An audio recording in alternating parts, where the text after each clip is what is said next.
Crimes of Passion, Chapter 2, Follow My Lead. You stand shocked in the basement of the Calloway Art Museum, where you and Tristan have discovered the body of Sonja Dormer. Oh my god. Oh no. What? I'm gonna be sick. She's been around taking charge. You call 911 now. Okay, yeah. The curator fumbles for his phone while Tristan crosses to the body. Sonja, please tell me you're still there. He looks for any sign of life, but you know it's pointless. You can see the deep chasm cut in her chest, where her heart ought to be. Damn it. We need to cut her down. We can't do that. We'd be tampering with a crime scene. Then why should I care about that? Because it could make it harder for the police to do their jobs? To hell with the police! You can say that all you want, but all the Dracovian gold in the world won't stop them from throwing you behind bars for at least 24 hours. Maybe that's how you want to spend your day, but it's sure as hell not how I want to spend mine. Tristan stands there quietly, seething, then steps away. You're right, it's just... Look at her. I know, I'm sorry. Tristan sighs wearily, massaging the bridge of his nose. Who the hell would do something like this to her? 1 sick son of a... Your job was to find Sonja. You did. The case is closed. But you can't help yourself. You step forward and carefully examine the body without touching it. God. You've seen some grisly crime scenes, but your stomach still turns at the sight, at the gaping hole in the center of her chest. Her heart has been cut out. Your eyes scan the scene, taking all the visceral details. Tristan, look at the symbol on the floor. Does it look familiar to you? It's like the one we saw in the sketch in Sonja's studio. That's what I was afraid of. So what do we do now? We don't do anything. This is a homicide. Any minute now, the police will be here, and they'll take over. I just need to call my boss and break the bad news. Tristan exhales sharply, turning away. Sonja called me in her moment of need, and I wasn't there for her. Tristan, there's nothing you could have done.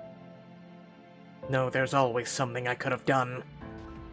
Just then, the door to the basement flies open, and the curator rushes in. Right this way, officers. It's over here. The curator points at the body, unable to even look as the 2 police officers stroll in. God damn. Now that is not something you see every day.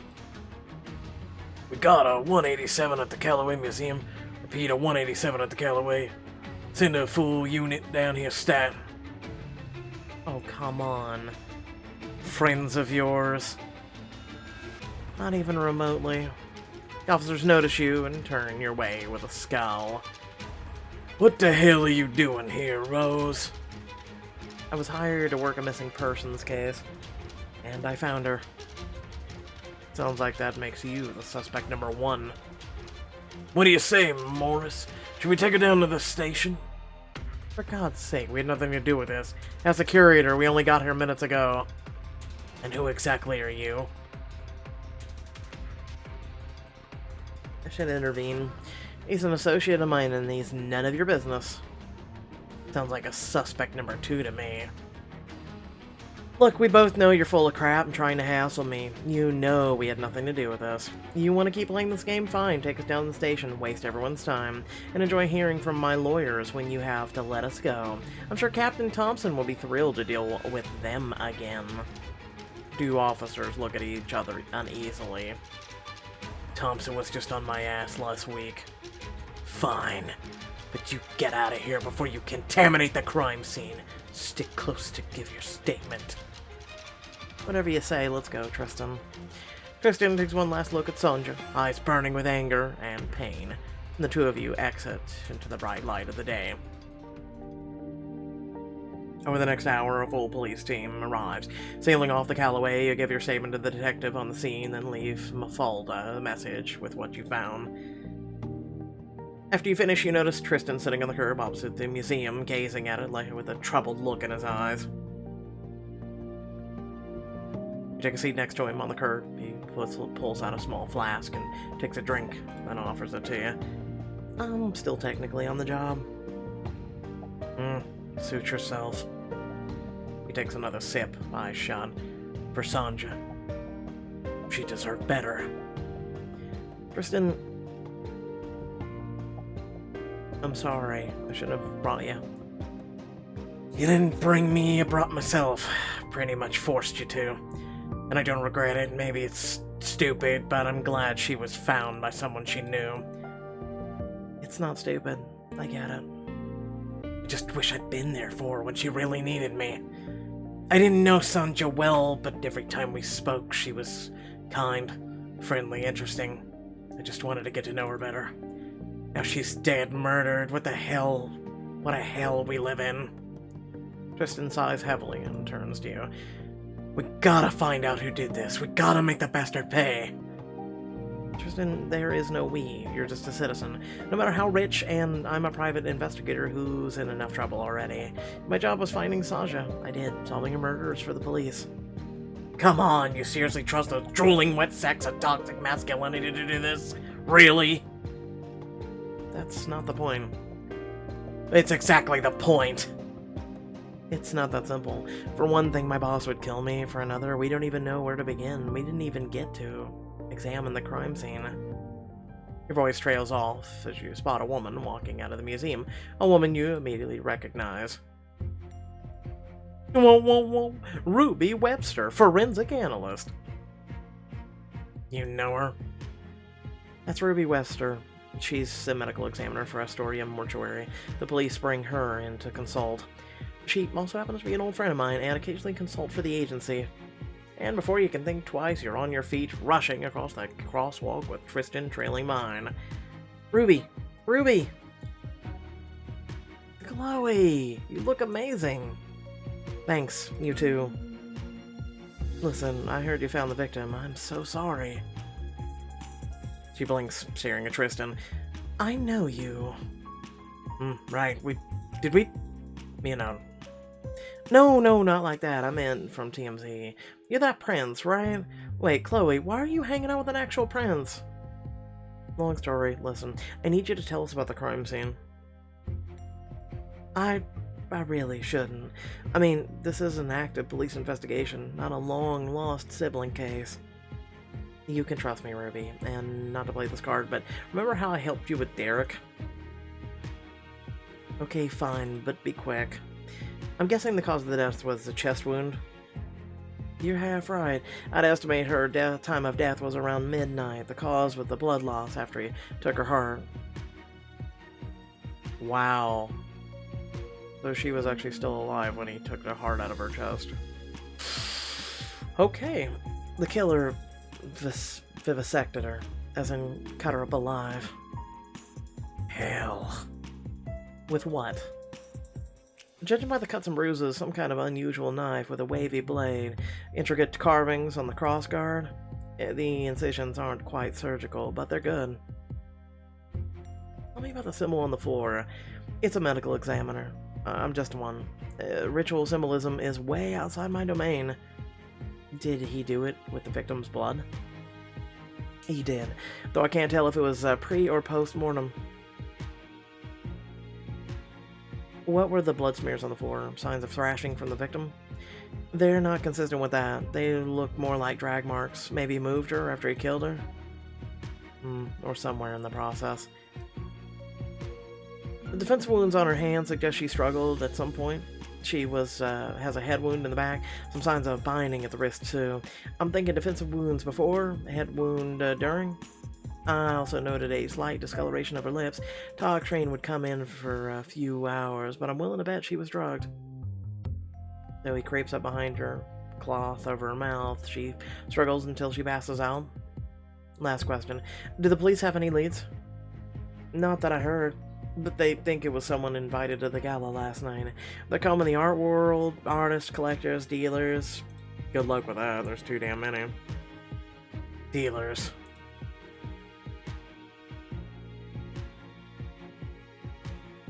Listen, I need to get back to the mortuary. Just don't do anything that'll get me in trouble, okay? You nod, Ruby gives you a hug, and then takes off. Tristan's brow furrows deep in thought. Listen, I remembered something. Something about Sonja mentioned a little while after she came back to the country, a guy she hooked up with. His name's Rahim Madani. Art dealer, deals in the Dracovian aristocracy.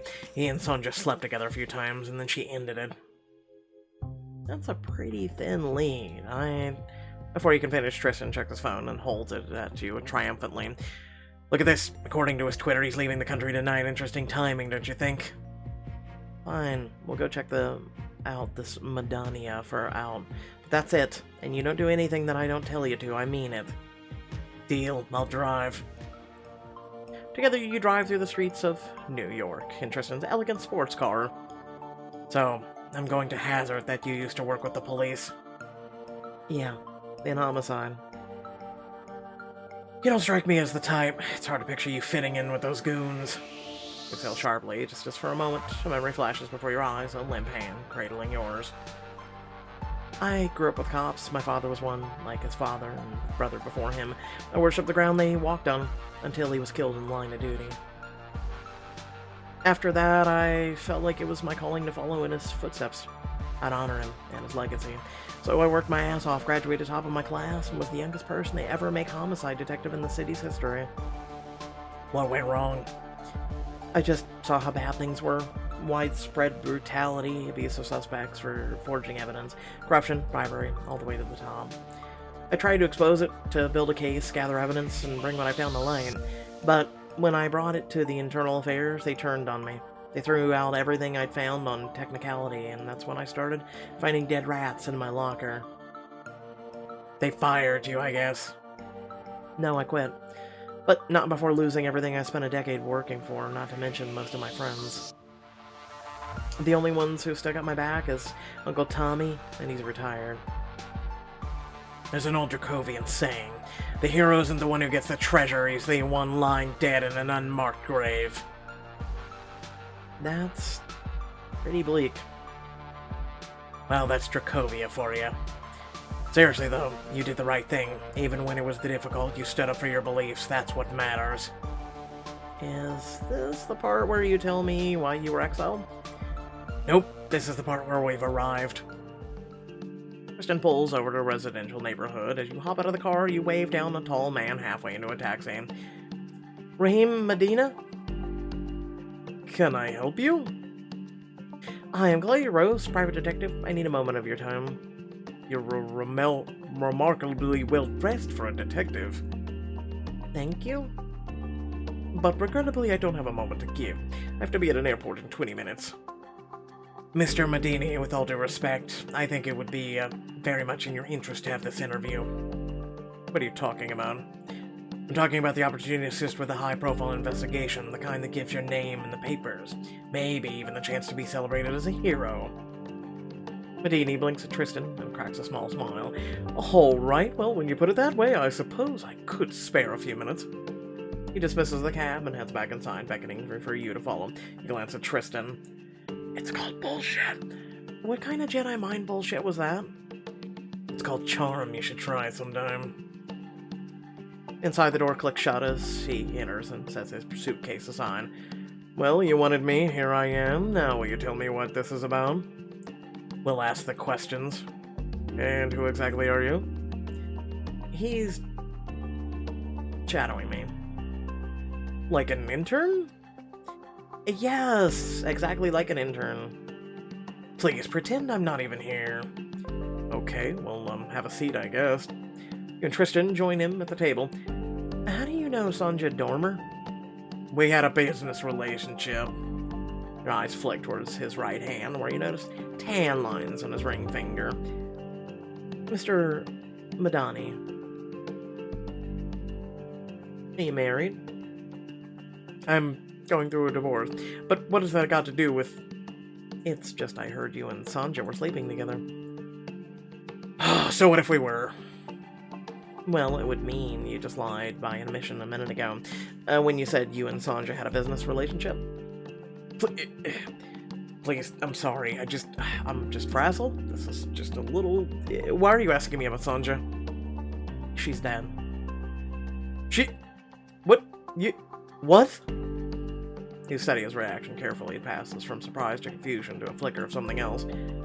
God, I'm so sorry. I need a moment. Is it alright if I make some coffee and call the airline? My tickets were very expensive. He steps away. Tristan leans over, his voice low. So, what do you think? Do we, like him? Do we like him? I don't know. He seemed genuinely surprised to hear that she was dead. You think he's hiding something, don't you? I'm a detective. I gather the facts and decide what I think, not the other way around. Perhaps a little snooping around to discover some facts, then? You do know that I don't have free reign to commit crimes, right? Like, I can still get in trouble for breaking and entering. Nothing illegal. He's on the phone. Maybe we look around for the bathroom and happen to know some things along the way. Snoop through his house with Tristan to unlock a clue. Search the house. Fine. Nothing illegal. Of course not. What am I, a criminal? Almost certainly, yeah. With the two of you make your way down the hall, glancing around the paintings, tapestries, statues. This guy likes to sample his own wares, huh? Black market dealers often do. I guarantee he steals from his clients. Now I wish we could examine his paperwork. Tristan points to what appears to be an office. The door's cracked. Looks like something interesting. Paperwork laying around in there. Shall we see what Mr. Madani's hiding? I'll keep watch. That's the spirit. But stay within the sight of the door, and whatever you do... Don't touch anything, give me some credit, I'm not a complete amateur. You post up outside the door as Tristan heads in. He meanders between the stacks of scattered paperwork, elbowing tucked primly to his sides. A lot of paper records in here. Does a man not know how to use a computer? If he really does deal in black market goods, that would check out. Yeah, typically you don't want to, like, computer trail. White-collar types like physical records. Huh. I should think they'd prefer something they can delete with a keystroke. That would be blue-collar. You'd be surprised how hard it is to truly delete files nowadays. Paper takes longer to get rid of in a pinch. But once it's gone, it's gone. Remember when you claimed you weren't a criminal? I never break the law, I just dance up to the edge and flirt with it. For example, a folder hangs precariously on the edge of the desk. Tristan very gently blows on it, sending it tumbling to the floor and spilling the openings. Oh no, this poor folder fell open on its own. Very clear view of the hall and within realm of reasonable doubt. You're not funny. I'm at least a little funny. He kneels, squinting over the contents. A grin spreads across his face. You find something? Records of an upcoming trip to examine. Recently recovered antique copper lantern. All perfectly legal, I'm sure. How do you know so many things about search and seizure laws? One of my sisters, Leodia, runs the Dracovian Royal Guard. Sort of like your Secret Service, but with significantly more throat-slitting. Sounds like a riot. In Dracovia? Definitely! You lean out in the hallway. His voice still echoes from the kitchen. Yes, airline credit is fine. No, let's aim for another flight as soon as possible. This weekend, preferably. Let's wrap this up. Is there anything in there about Sanja? Nothing substantial or substantive. It looks like she was a source of business for him, fed him appraisal clients with pieces to sell. Something poking out of a nearby cardboard box catches your eye. Tristan follows your gaze, then goes to turn it over in his hands. Three-headed statue. Wah, wah, wah, wah, wah. That's creepy. Like the three arrows. European by the look of it. Pre-medieval. Gallic, perhaps. I genuinely can't tell if you're messing with me. No, I'm just not a Philistine. Hideous little thing, entirely out of place here. Maybe it's something to follow up on later? Suddenly hear footsteps leaving the kitchen. Crap, he finished his call. Put that thing back, let's go. On it. The two of you hurry back in the hall, rejoining him seconds before he exits the kitchen. Thank you for being patient. Where were we? Your relationship with Sanja. Sanja and I, we had a fling. You mean an affair? In either case, it was months ago. She found out I was married, told my wife, end of story. Ooh, revenge. Sounds like you were harboring a lot of resentment towards Sanja. You think? Wait, hang on. What are you insinuating? You don't seriously believe I'm a suspect? Maybe I do. You're not exactly been cooperative, and you seem a little defensive now. You ambushed me on the street, now you're accusing me of murder? I'd like you to leave now, or you'll be hearing from my lawyer. I can hire lawyers as well, you know. Financial investigators, too, people who could make your life very difficult. Perhaps they could look into your import business, some of your antiques you've been acquiring. Who the hell do you think you are? Someone who cared about Sanja and has very deep pockets. Madani sighs. Look, what do you want from me, okay? I'm telling you, you got the wrong guy. And I suggest you give the good detective here someone more interesting to go bother. That's what I did. Okay, wait. Maybe this is something. Sanja was getting in this with this weird crowd right before we split up. Weird crowds are good. I like weird crowds. Keep talking. She never told me anything about them. She was very secretive about it, which wasn't like her. She kept breaking dates we had last minute, dinners, especially late ones. Like, I asked why she'd get defensive.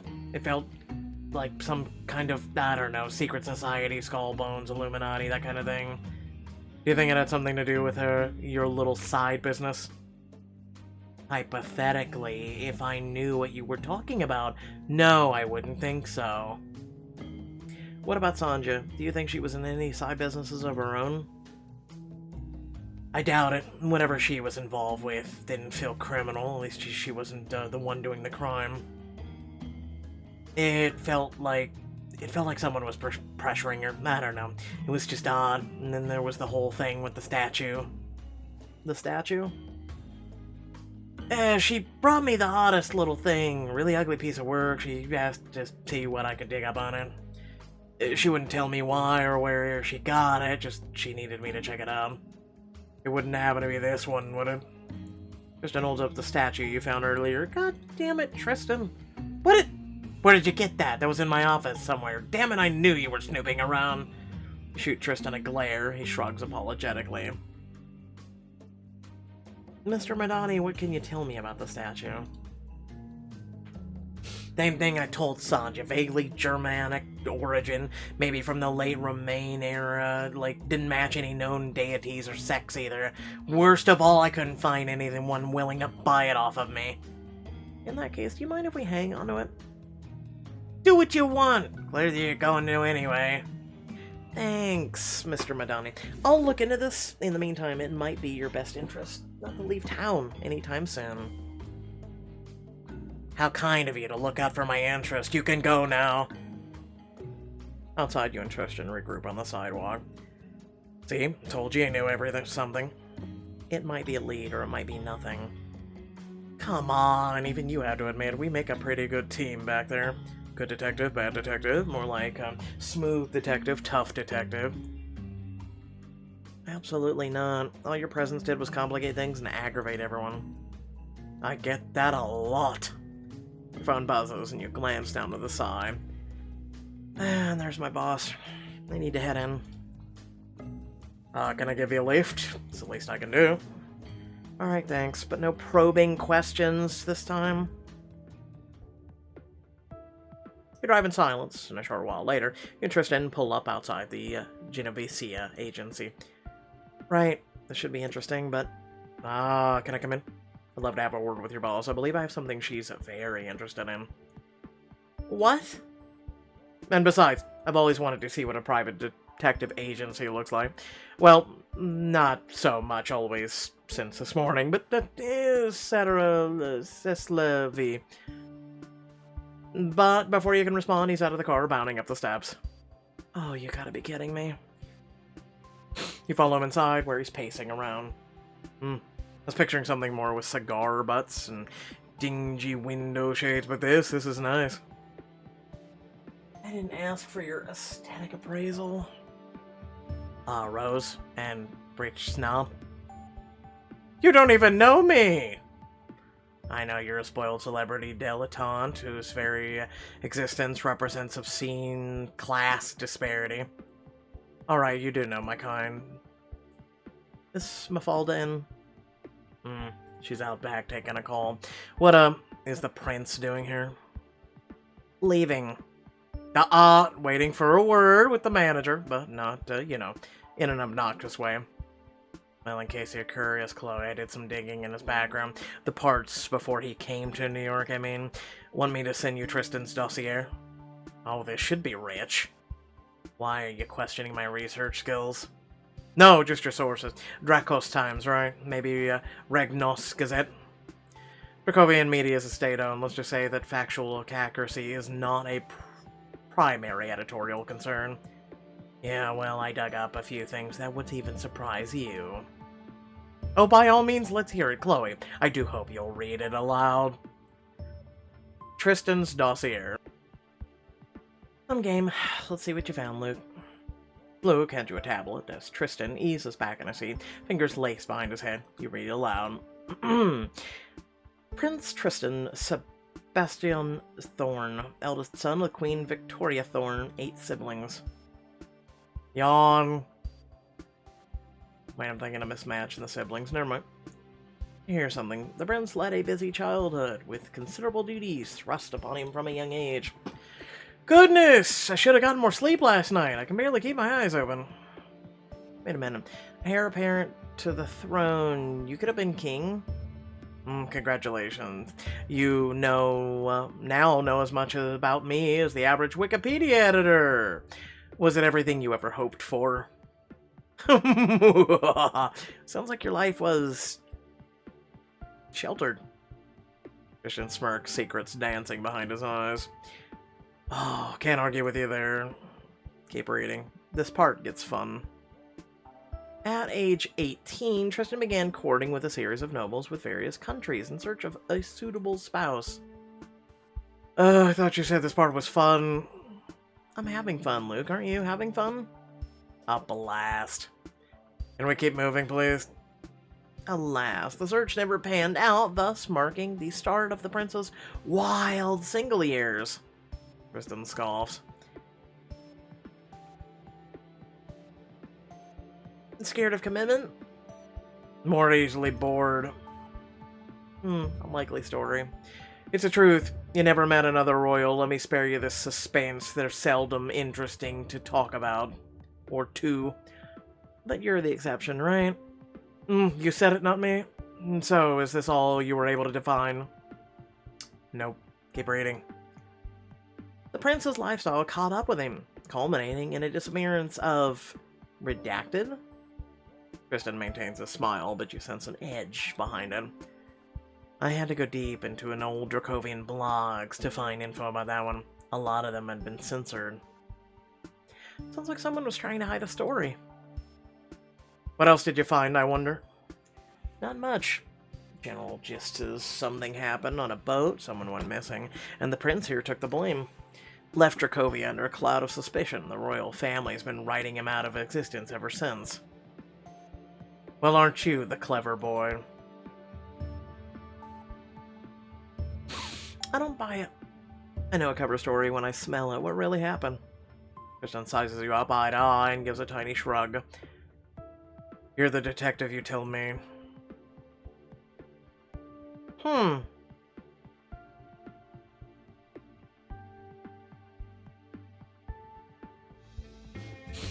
Rose. You look up to find Mafalda standing at her office door looking surly. With a sigh, she tucks her phone into her pocket.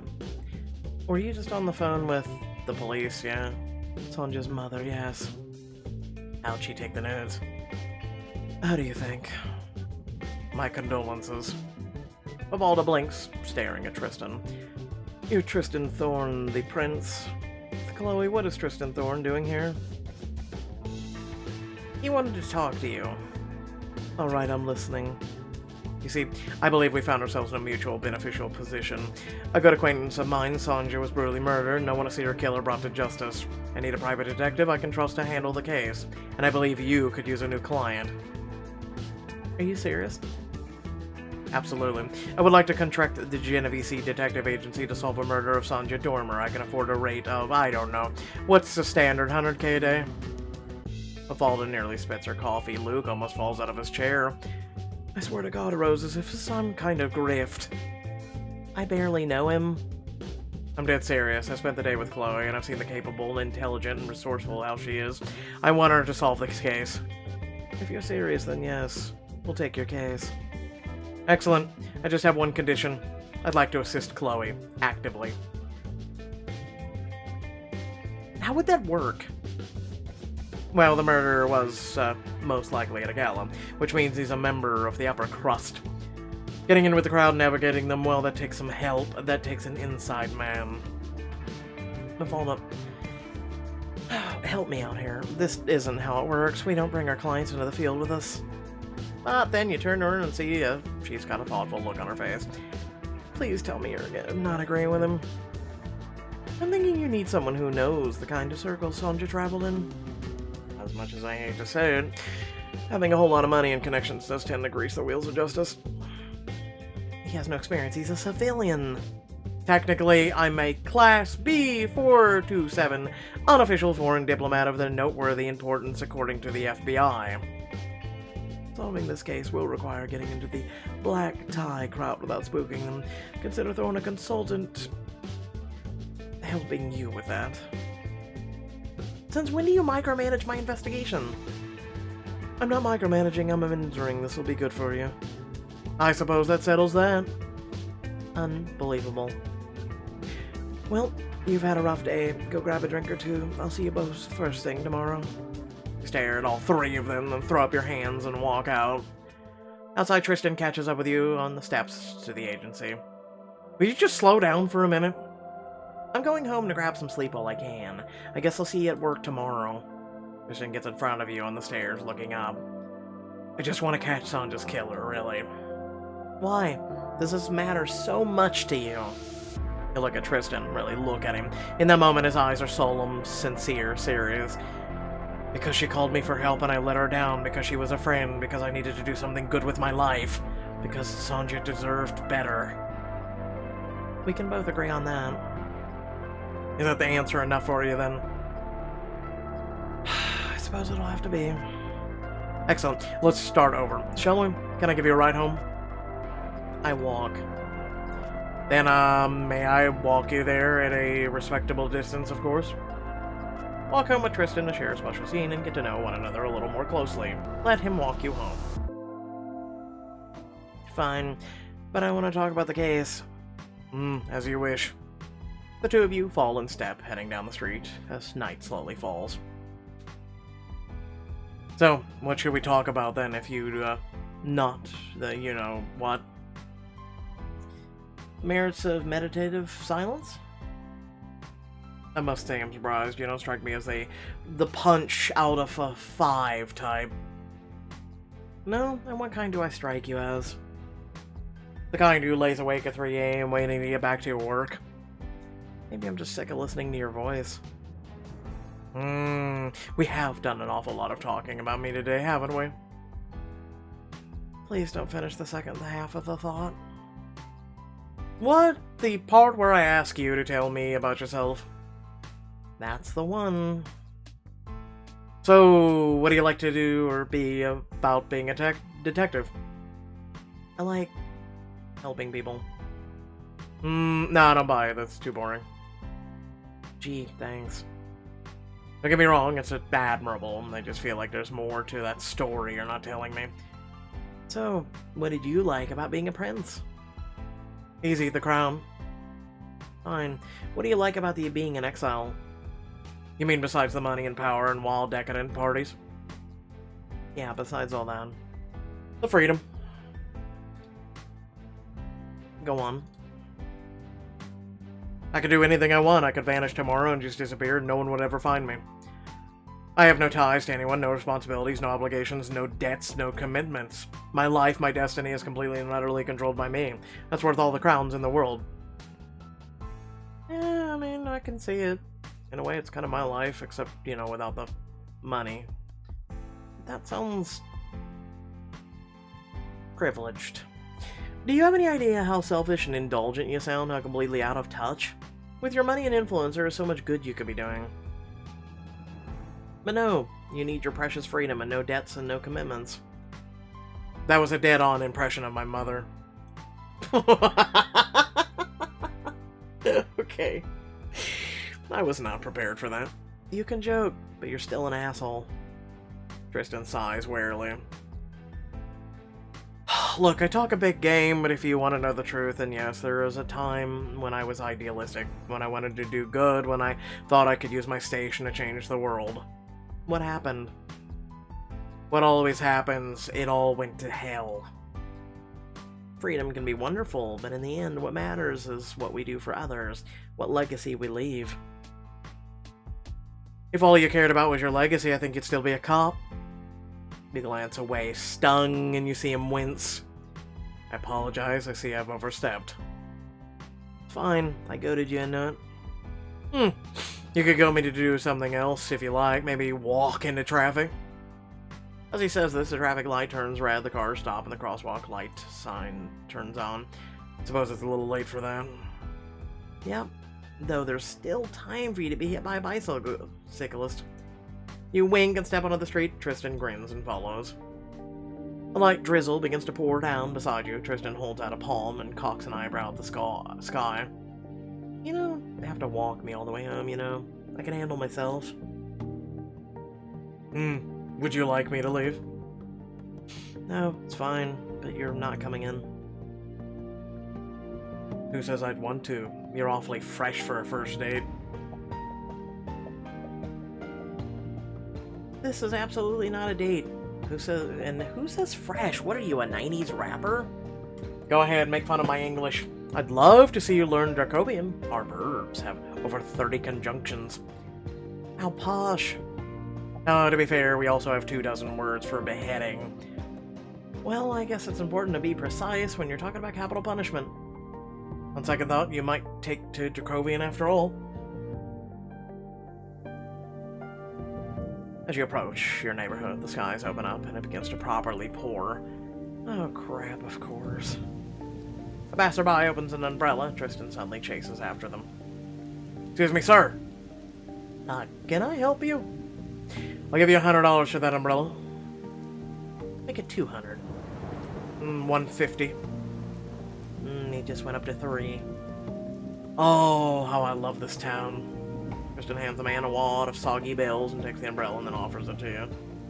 You're kidding me, you'll get soaked. I'll leave. Let's share. Whatever you say. Tristan fall in step, side by side, shoulders bumping gently together with every step. A few minutes later, a buzzing neon sign says, "The Drunk Tank welcomes you home." This is me. You live in a bar. It's my uncle's, and I live in an apartment above it.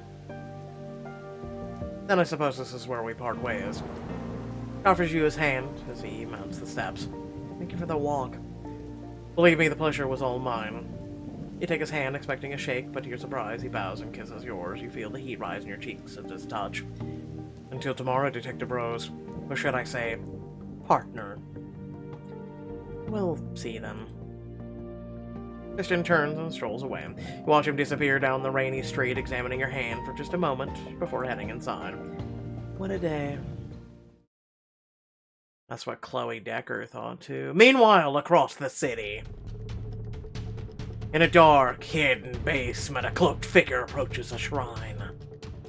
My goddess, I come bearing your offering. He reaches forward and lays down something wet and dripping. A human heart. The first offering. The first of many.